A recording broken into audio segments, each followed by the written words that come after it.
Hello, my name is Elis Adelle. I'm an intuitive tarot reader and astrologer, and I'm here to talk to you about the importance of the moon and the moon placement in the birth chart.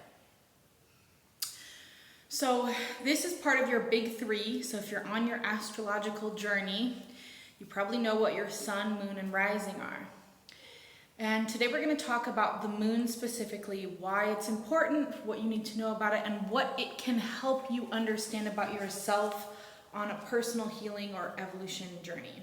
So the moon represents our innermost emotional essence. The moon shows us what we need to feel emotionally safe and secure in the world.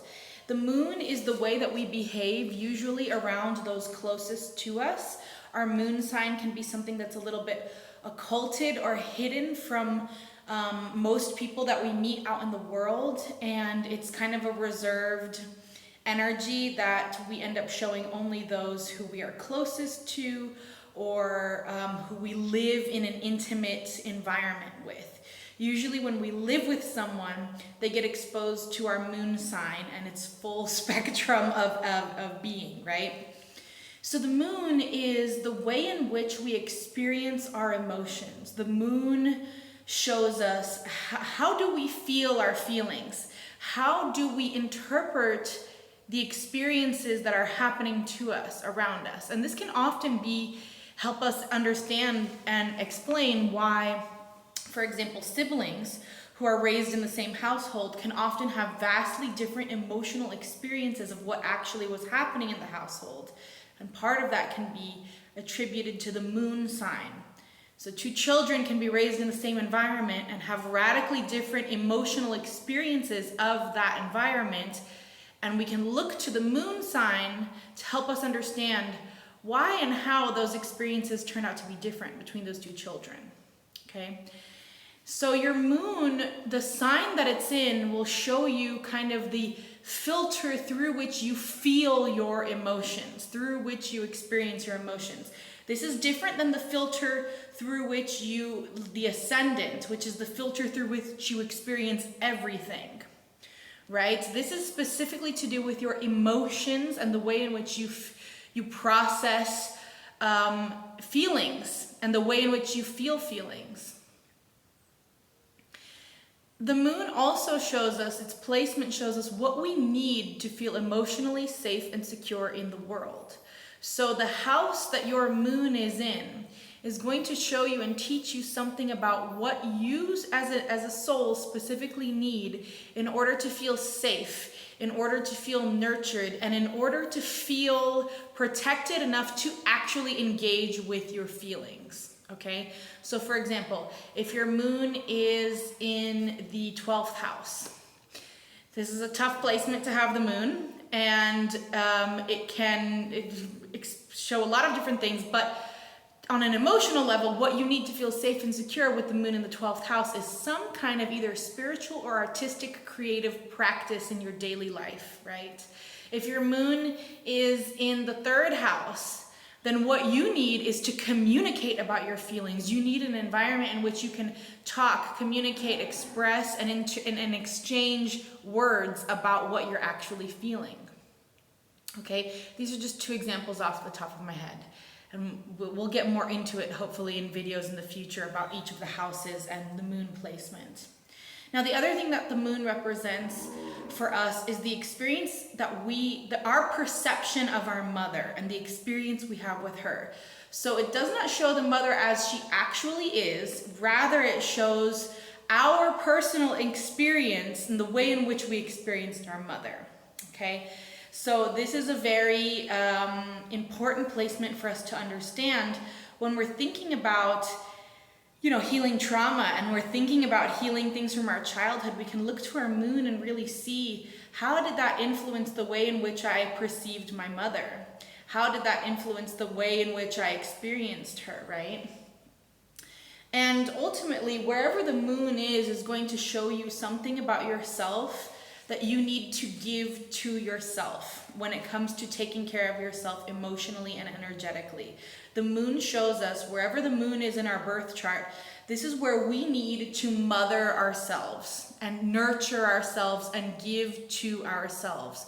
So going back to those two examples of the 12th house and 3rd house moon, if you happen to have a moon in the 12th or the 3rd house, you have to understand, okay, what is it about that house that makes my moon, my emotions, feel safe? What is it about that house, that area of life, that is important for me to have in my daily experience so that I can have the most mature and evolved functioning emotional life, right? Because when we're talking about the moon, we're really talking about our internal landscape and the way in which we navigate our own internal emotions and experience. It's not really about how we express ourselves outwardly or how necessarily others perceive us. Rather, it's how we experience ourselves and our life. So when our moon is not well nurtured, when we're not giving our moon what it needs to feel safe and secure, when we're not taking care of ourselves in the way that our moon is needing to, our emotional life can be chaotic, our internal realms can feel messy or unregulated, they can feel ungrounded, they can feel just off kilter, okay? So recapping what everything we just talked about, because this was a lot in a short punch.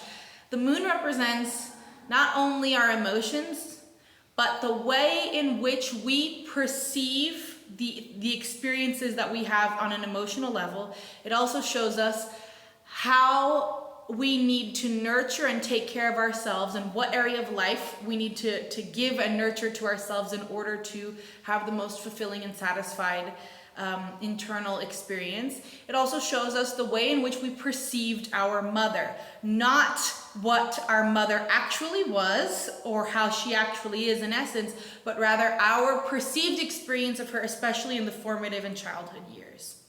Okay,